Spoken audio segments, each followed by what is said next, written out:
You have 3,000 hours in Valorant. That is 125 days of your life you will never get back. That's enough time to learn a language, build a business, get shredded.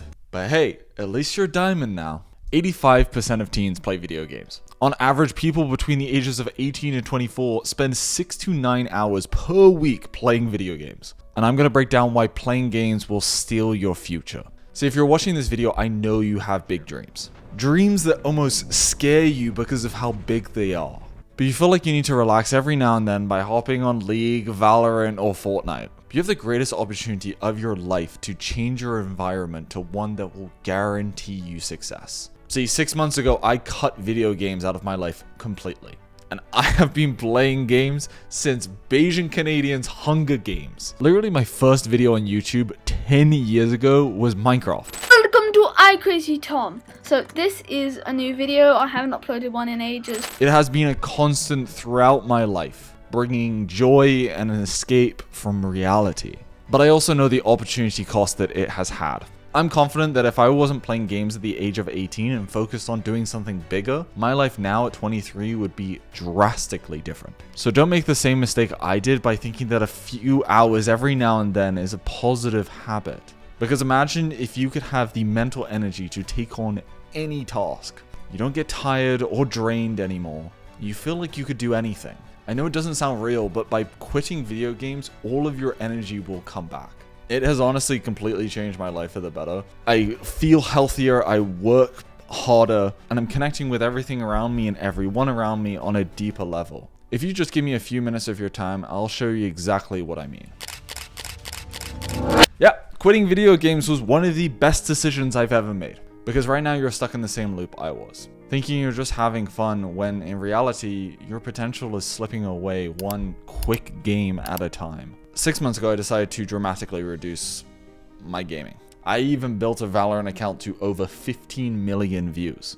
I literally created my own niche within the game for over-engineering Valorant. Ever wondered who's the most powerful agent in Valorant? It's Yoru. Why? Every time he uses his ult, it rips open space and time, creating a wormhole to another dimension. I knew every lineup, I knew every strat, and I tell myself, it's just content creation to justify the hours that I spent streaming. In total, over the last 3 years, I have 965 hours streaming. That is 40 days gone just to streaming. That doesn't even include the hours that I spent editing the 550 videos that I made. But here's what I wouldn't admit.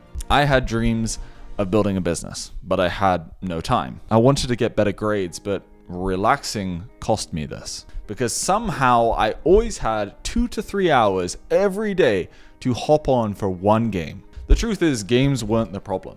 They were just a symptom. They were my escape from the discomfort of actually trying to accomplish something meaningful. Every time I felt the urge to improve my life, it was much easier just to queue up a game than face the discomfort that came from failing. The catalyst for this was when I realized the over-engineering videos that I was making, that format, I could make that work. Every video about it, and in this format that I was posting, was getting millions of views. I knew that if I kept at it, I could become the smartest Valorant player like some of these comments were talking about. But this scared me. I had a genuine realization that this hobby that I was doing, I could make it work. But I wasn't getting satisfaction from it. It was just an escape from what I actually really wanted to pursue. Personal content and making my own tech company. So I quit. I gave up a winning strategy to getting millions of views. Now, yes, I do occasionally play with my friends, but it's once every 2 weeks, once a month maybe. But I broke the addiction. That's the main part. I can finally give my dreams the attention that they really do deserve. When I work, I'm not thinking about getting out of my rank. When I exercise, I'm not rushing back to hop on my PC. When I'm around my friends and family, I'm actually fucking present. Games are designed to make you feel like you're progressing. But what I found is that they're just really good at fucking helping you escape. The question I'm posing to you is not whether you should quit gaming. It's more so, what would you do if you weren't scared to try? Because at the end of the day, it's really your decision what you want to do with your time. Now you might be thinking, it's not about gaming, right? I have so much time to figure stuff out. Let me tell you what every successful 50-year-old has told me. You have all the time in the world. I used to tell myself this all the time when I was 18. I am still so young. But one day I was studying my ass off to get into my dream school. Within a blink of an eye, I graduated. You have no idea how quickly time moves until it's gone. And no, that's not meant to be some motivational bullshit. Let me show you something that changed my perspective on this. This right here is Life in Weeks calendar. Each bubble represents 1 week of your life. Every filled bubble, that's a week you will never get back. Look at my calendar. All these filled bubbles, these are weeks that I've already lived. Some were spent well, some were spent watching Netflix and playing games. The empty bubbles, that's realistically all I have left. Every Sunday, another bubble gets filled, whether I like it or not. Time stops for no one. See, the bubbles between 20 and 30, this is your prime. This is the time where you have energy, time, and significantly less responsibility. Each bubble that gets filled because you did nothing is one less bubble for you to do actually cool shit. Want to know what's even scarier? Time doesn't move linearly. It's exponential. Ask anyone over 30 how every year feels faster than the last. Because your brain measures time in experience. And when you get over the age of 25, your experiences start to reduce. So if you're comfortable wasting your time, I promise you in a couple years, you won't be wondering how you got so old. You'll know exactly how. It was all those moments when you said, I'll start when I'm ready. I'll do it when the time is right.